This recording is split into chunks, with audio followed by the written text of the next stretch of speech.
So here we are. This tire is stuck onto this rotor. So as you can see, I'm pretty much pounding it, and the tire's not coming off.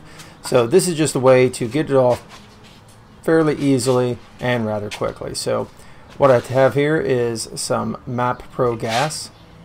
I'm just going to heat up this rim right around where the connection between that rotor is to the wheel. More than likely what's happened is there's rust behind that, and that's what's kind of binding it together. So I'm going to heat up this metal, expand it, which is going to cause a separation between the tire and the rotor. So after I heat it up, I'm just going to give it a hit and we'll see what happens.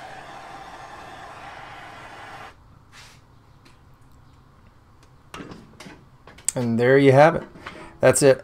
Hopefully this helps you guys out a little bit. You can use a propane torch. You know, you don't have to use a MAP Pro gas, but there you go. Heat it up and knock it off. Thanks for watching, guys.